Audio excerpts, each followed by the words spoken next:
guys, welcome back to another installation of judging books by their covers. Before we get into today's video, first I want to say, once again, if you watched the previous video, I do again apologize if there is an echo.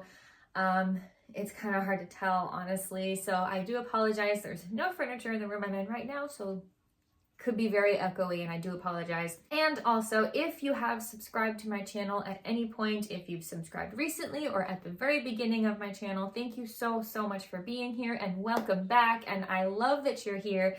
And if you haven't subscribed, that's okay, but there is a very quick little thing you can do for me. Just click the little button that says subscribe. It's such an easy thing. It's totally free, and you'll get notified when I upload new videos, which is only a bonus to you. So definitely subscribe.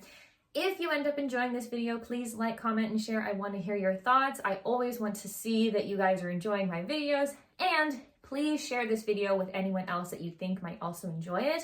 Normally, if you like something, there's a possibility someone else you know will probably like it as well. So please share this video or my channel with people you know. As always, we have 5 books today that I've never seen the covers, never seen the titles. Hopefully, although I think, because I got a quick glance when I pulled up this week's list, and I'm pretty sure I recognized the very first title, so sometimes one that I know slips in there. Regardless, I'm going to be reacting to these and placing them into a blind rank. So one at the top is going to be like my all-time favorite, like of this list. I'm ready to take this. I don't need to read the back. I'm just ready to take it and read it. 5 at the bottom is more like I would definitely need to read the back before I considered even reading this, and even then I might not want to. But that all being said, let's go ahead and dig in. Yep, I knew I recognized this one. I actually not only know this book cover, I have read this book already. So the first book that we're looking at today is called The Gingerbread Bakery by Lori Gilmore. And yes, I did also make a video about this book. I actually made a video about the whole series because this is part of a series. So I have not only read this book, I've made a video about it. In the video did say how much I love this book and how much I love the cover, so I'm not sure where we're going to place this. But let's just get into describing the cover before we do that. So the title is at the very top of the cover, and it's on like a big sign, like it's part of the image itself. And then the author's name is at the very bottom, and underneath that it says best-selling author of The Pumpkin Spice Cafe, which I have also read. Then it does have a tagline. There's no review quote, but there is a tagline, and it says, "The sweetest things are worth the wait." Yeah, it's a cozy romance book. I think I described it as Hallmark in book form, and I love that kind of stuff. So yes, this is right up my alley. So literally the cover itself is the gingerbread bakery. Like, we're looking at a storefront or bakery front. There's a little awning, and you can see the door, and there's a bench in front of the store, and like the windows are really big so you can see into, and you can see all of the baked goods in like the display cases. And it's definitely Christmas time because there's a lot of Christmas decorations. There's a couple of Christmas trees, some garland, a wreath on the door. There's also a couple of gingerbread men like placed amongst the Christmas decorations, which is fitting at the gingerbread bakery. And the other thing that's also in this image is there is a little cat, it might also be a kitten, that's playing in front of or underneath the bench that's in front of the bakery with, like, it looks like a ball of yarn, honestly, which is adorable. So yes, I do know this cover, I do know the whole book, and I will say that when I got this book to read, I didn't pick up this book because of the cover. I got the book because I loved the rest of the book so much. And it's kind of hard because I didn't react to the cover like at first, because that's not why I got the book. I got the book because it was a part of a series. So, the question is, how do I feel about it now? Because we're just going to go off how I feel about it today. Because like I said, I didn't feel a certain way about it before. I just wanted to read it as part of the series. So based on how I feel about it today, I first of all love that it's a gingerbread bakery. I love gingerbread and I love bakeries. And I love the tagline because it's definitely a romance, and I love romance novels. They're so cute and so sweet, especially these kind. because they're cute. Like I said, they're Hallmark more. They're not too, they're more wholesome than anything else. And I find those books so cute and adorable. So it's 100% up my alley. And then the other part that I also love is that it's decorated for Christmas. I love Christmas. I love Christmas decoration. I love all that stuff. So it is like so up my alley. And so like, yes, I would so pick this up to read this. It doesn't feel fair to put this one at number 1, especially because it's not like when I got the book, I was like, oh my God, I'm obsessed with the cover. I was just excited to read the book as part of the series. So because of that, I feel like this one fits pretty well at number 2. This one's kind of cool. I like this one. This makes me feel very at peace, but also adventurous. Just a glance at it. So the next book we're looking at today is called A Walk in the Park. And I love that that phrase has a couple of meanings. Like it could be taken literally, like you're just literally taking a walk in the park, or it could be taken as it's used as an expression, right? A walk in the park, because it's easy. It's just a quick walk in the park. So I wonder if those 2 meanings come into play at all. The author is Kevin Fedarko, Fedarko. I hope I pronounced that correctly. And underneath the author's name is at the bottom, but there's a couple things underneath his name. It says author of The Emerald Mile, which is interesting because isn't the Emerald Isle something in Ireland? So The Emerald Mile, okay. And then right under that, there's also a review quote that says, Fedarko doesn't describe awe, he induces it. Okay. And that quote is by Blair Braverman, the New York Times Book Review. Yeah. Doesn't really give me much context, and as I've mentioned before, I love having context into things, especially on book covers. But I definitely see why that quote is on this cover. There's definitely a tagline, but before I get to the tagline, the title is at the top of the cover, but there is something above that says the triumphant New York Times bestseller, which is interesting because I feel like so many covers always say New York bestseller or New York Times bestselling author, that kind of thing. The triumphant New York Times bestseller is a first. I will say that. There are also a couple of, I want to say stickers, but they're like the ones that it seems like you're not going to be able to take off. They're just on the cover. They're part of the cover. And zooming in here, it's like one of them, it's like on the top, you can kind of see it in the image, says winner of National Outdoor Book Award, or the acronym NOBA, which is cool. And then the other one right below that says the Andrew Carnegie Medal, like Carnegie Hall kind of Carnegie. Okay. American Library Association for Excellence in Nonfiction. I love that we get the genre. Interesting. We almost never get the genre when we're looking at book covers, so that's a first. There's a lot of firsts with this book cover, I will have to admit. So getting into the tagline finally, which is like in the middle of the cover, but all the way to the right. It says, the true story of a spectacular misadventure in the Grand Canyon. Ooh, okay. I've never been to the Grand Canyon. It's on my list of things I want to do eventually.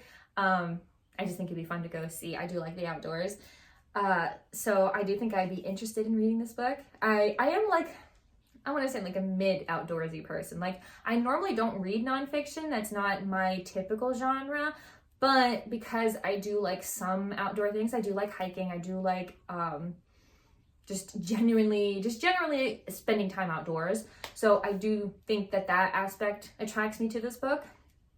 But before I get into where I might place it and how I feel about it, let's talk about the image. The image is, what I'm going to say is, it's the Grand Canyon. Like someone standing on top of like one of the big rocks, parts of one of the big canyons. And like you can see down into the canyon below. I don't know, I've never spent much time out in the western part of the US. So I don't know what to call that. But it's like someone standing taking a picture from up above, basically, but not like they're flying. They're like standing on the top, basically. And You can see like a river running through the canyon, and it actually looks more like, I was gonna say a painting, but it might be like something drawn on a computer, not necessarily computer generated, but like drawn on a computer. And there is, it looks like two people that you can see on top of one of the other rocks, canyons. Again, don't know what to call it. All the way on the left, it's like the top left corner of the cover, but it's like in the distance, like from where we're looking. And they're also like looking out at the expanse of the canyon. So the other really pretty thing about this is it kind of looks like this picture painting is taking place during sunset or possibly sunrise. It's like the sky, again, painted. It's not like an image. It's not like a photograph. There's blue, but like there's so many shades of orange, red, and yellow that like, you know, start from like where the sun would be and like really spread out to the point that it looks like sunrise or sunset. And it comes over all of the canyons. Like the whole Grand Canyon in this image is lit up by that orange light, and it's really, really pretty. And so it's a very, I want to say, artistically beautiful image representation of the Grand Canyon. So that is also very, very cool. So I will say I'm feeling nothing but positive things about this. Like, again, we know the genre of this book, which I don't normally read nonfiction, and we don't normally get to know the genre of these books. I do read nonfiction a lot. There's a lot of history books I do like to read, but typically for nonfiction, like contemporary books, again, that's not typically my genre. But there's something about this book, again, the Grand Canyon, something that I definitely want to see eventually. The tagline definitely gets me. The true story of a spectacular misadventure in the Grand Canyon. I love those kinds of stories because that's like where the joy of doing things comes from. Like, life is gonna throw things at you, and what makes it fun and enjoyable is how you can learn to just either maneuver around it or learn to live like with it or get through it or whatever. It's the misadventures usually make the trip, the vacation, the experience memorable, and it makes it a good story. So that really attracts me. And the title, like I said, the double meaning there, I'm wondering if it's like a little bit of a sarcastic a walk in the park, because it says it's a misadventure in the Grand Canyon. And so it sounds like they anticipated it being easier. And so it's like, oh, it's a walk in the park. And then it's not, which makes it sarcastic, which is really funny. So and then a walk in the park, because it's literally like an outdoor, like national park. So I kind of love all of the meanings and symbolism and everything going on this cover. And so I actually 100% think I would pass this and pick it up on the image first, because the colors and the image is really, really pretty. Like, again, it looks like someone saw the Grand Canyon at sunset or sunrise and was like, this is how I see it, and this is how beautiful it feels to me, and I love that. And then the title and the tagline would absolutely just pull me in. I'd be so curious to just take this and automatically read it. So I can't believe I'm gonna do this, but this book is gonna go at number 1. This one's very cool. The next book we're looking at today is called The Lighthouse at the End of the World, which is very cool. The End of the World makes me think of the animated movie Sinbad and like the Seven Seas or something. I was obsessed with that movie when I was a kid. Oh my god, it just makes me think of it. The end of the world, literally.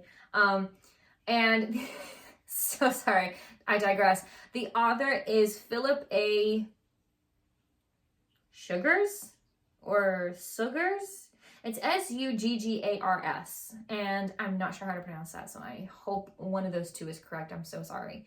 And we have a tagline. So the title's in the pretty much dead center of the page, and then the author's name is beneath that, not directly beneath that, just beneath it. And then in between is a very short tagline. And then we have the whole image. There's no other words on the cover. So the tagline says, "Let sleeping gods lie." Let sleeping gods lie it's a very funny, very small play on words, because the saying, the expression typically is "let sleeping dogs lie." And this is gods, so they switched the D and the G, which is fun, especially probably because of what the book is about. So I am curious about that for sure. So the cover itself is like one big graphic. It's all one image, and it looks like a playing card. And in each corner of the cover is a spade. It's in in different directions, you know, like the spades on the top two corners are facing up, the spades on the bottom two corners are facing down, and opposite corners are different colors. Like one diagonal are black spades and another diagonal are gold spades. So it's really cool too, because this cover is like, again, like a playing card, but it's also like, it also doesn't have that many colors. So it makes a lot of things stand out. The colors on this cover are like black, grayish, cream, white, gold, and red. So the red stands out the most, obviously, because red is a big one that stands out. And it kind of highlights the spades in each of the corners. And kind of like a little bit like next to the spades, like going inwards towards the title, it looks like the rest of the red area is actually like this a map of a city. And at the edges of the card, so like the edges of the book cover are like blank because it's like that cream color. And then the edges of like the card, like I said, it's like they each have something different going on in like the vertical edges versus the horizontal edges. So the horizontal edges have what look to be dye, but I can't tell if it's like regular dye, if there's like something else going on. There's 3 on each side, and it's the same on the bottom too. And then on the vertical edges, it looks like Big Ben. It looks like Big Ben is literally on both vertical edges. But then here's the other thing. In like the middle of the card, it has this little like shape, this little geometric shape. And that's where coins are kind of starting to fall, like down the rest of the edge of the card, both sides. So there's coins as well. So there's kind of just a lot going on here. I will say that the other 2 things that I will mention, the card, like the middle part that has the title and the author's name and the tagline, is like a gray, like black, and there's a lot of like rolling clouds and possibly ocean waves. And then at the very top and bottom of that, so like in the middle, like vertically, there's 2 parts, like there's 2 images. It's like an open door. And the one at the top is like facing upright. It's like someone opened a door. You can see their silhouette. It's just their shadow. You can't see any features. And the light coming in from behind them is gold. And then on the very bottom is the same exact image, but it's upside down. And you can still see the silhouette. It's a little different because the person is standing in the door, but they're not holding the doorknob like the person on top is. And the light coming in from behind them is red. So it's very interesting. It's almost like, is that the same person? It's like 2 sides of the same person, or like the shadow version of someone. I don't know. It's very interesting, and I am very, very curious. I would see this and it would stand out because it's a very cool, it makes me think of Alice in Wonderland playing cards, and I love that kind of stuff. So this would stick out to me, so I probably would pick this up pretty fast. And I would be very curious to read it. The tagline is cool, but it's really the image that actually gets me.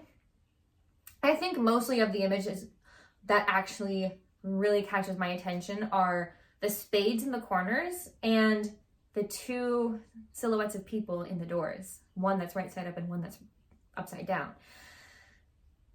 So I think I would want to take this and read it, honestly. I could see myself so easily just pressing order. So this one's going to go at number 3, which does mean that our last 2 books are going to be going at numbers 4 and 5. We'll see which one goes where. Hopefully that feels right to me. We'll see. Oh, wow. Ooh, okay. I'm not sure. So the next book we're looking at today is called, I'm not sure how to put this. Basically 11/22/63, otherwise known as November 22nd, 1963. And the author is Stephen King. And we kind of get a pretty good glimpse as to what this book is about, just as the image of the cover gives us, basically. Before I get into that, I will say that at the very top of the cover, it says the #1 New York Times bestseller. Then underneath that, it says Stephen King. And then underneath that, it says the title, like all one right after the other. And then right after that, it does say a novel. And all of that is on a red background. So getting to the image and why I already know what this book is about, because I don't necessarily recognize that date. I was not alive when this specific event happened, and yes, I learned about it in history class. No, I don't have that information off the top of my head all the time. The rest of the cover, because it looks like it was literally like the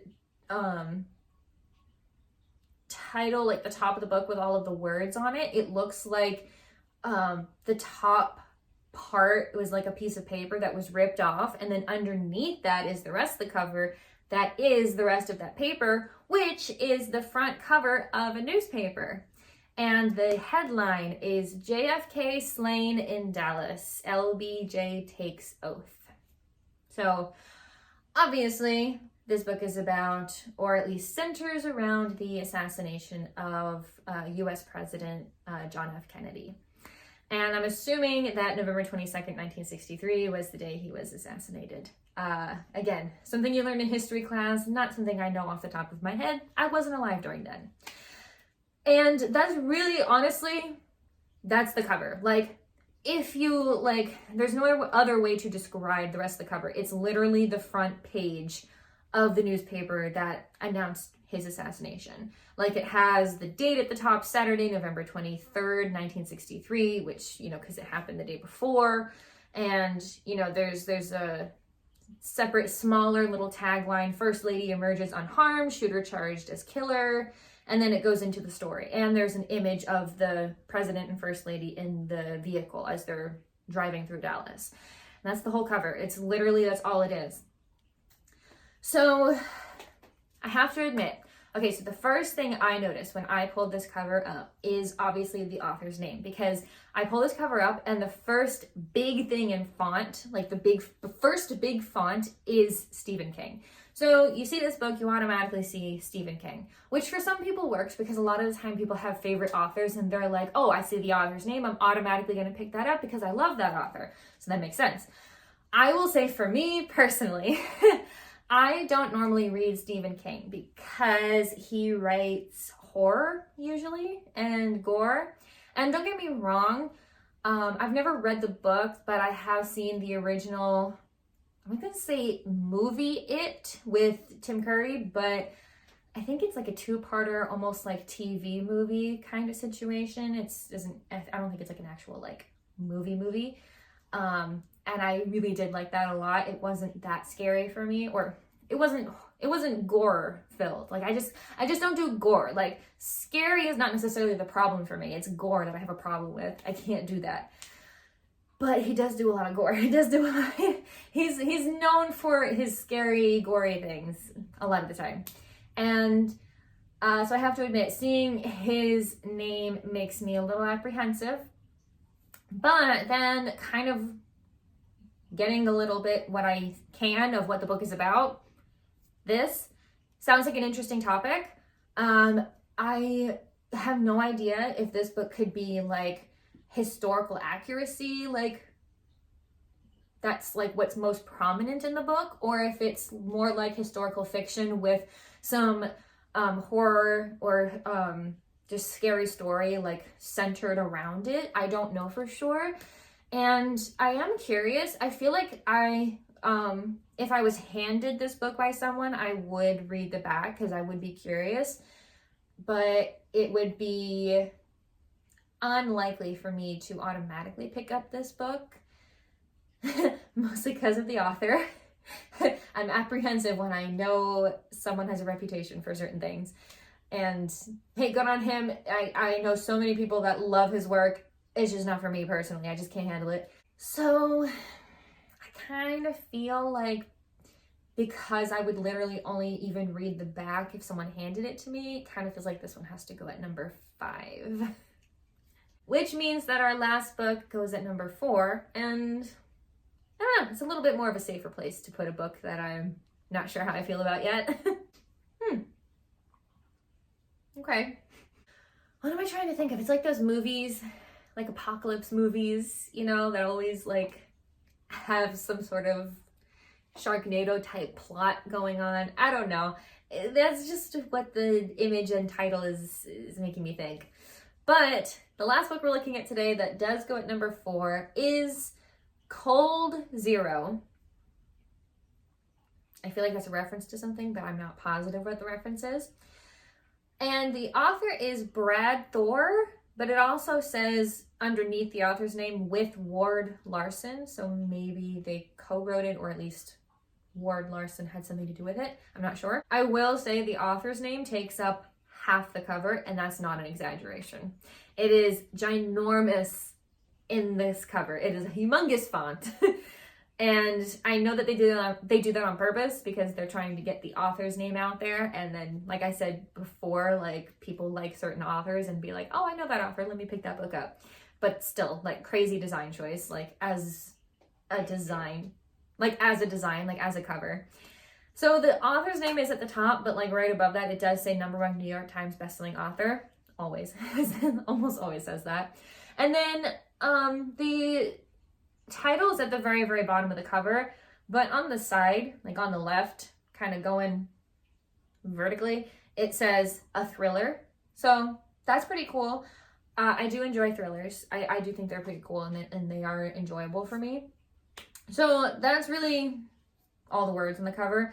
The other thing is that there's really, with this cover, similar to 2 books ago, there's like 3 colors on this whole book, on this whole cover. It's like blue, white, and gray. There's all the colors on this cover. It's pretty monochrome, basically. And the image we're looking at is like, it looks like a plane is flying through a blizzard and is crashing into the ocean.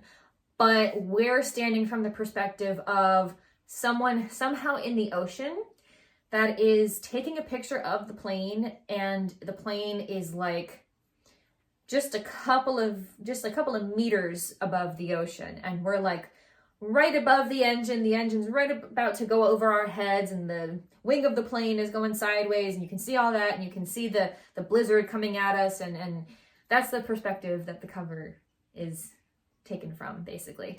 And it does kind of look like a photograph, but it might be like computer generated, like that kind of thing. It doesn't look like a painting or a drawing. And yeah, that's pretty much it. I don't think I can give any more of a description of the cover. While I do like thrillers, I don't think I picked this book up. This is the kind of cover that I usually avoid. Like personally, like I always love to give credit to authors. Like it's so important to give credit to artists. But at the same time, when I pick up a book, if the author's name is taking up half of the cover, and that's not an exaggeration, it just feels a little pretentious to me, honestly. And that may be a hot take, and I'm sorry if I'm offending anybody, but it's how I feel. And yeah, I would not pick this book up. Honestly, even if someone handed me this book, I'm not even sure I'd want to read the back. So I feel like this one would have gone better at number 5, but is what it is. Goes at number 4 for today. But that's all for this week's video. Let me know in the comments what you guys think. I'm personally very happy with the first 3 placed. I think that works perfectly for me. I would pick them up in this order. Number 4 and 5 should be switched. If I did this over with looking at all of the covers all at once, I would switch numbers 4 and 5. Again, doesn't necessarily mean I would be more likely to read number 4, but I'd be more likely to read the back, that's for sure. But that's how I feel. But let me know in the comments if you guys have read any of these books, or maybe you're interested in reading one of these books now that you've heard about it from this video. So that's all I have to say. Thank you guys so much for watching, and thank you for being here and being part of my journey and the content that I make. And I hope you stick around, and I will see you all in the next video.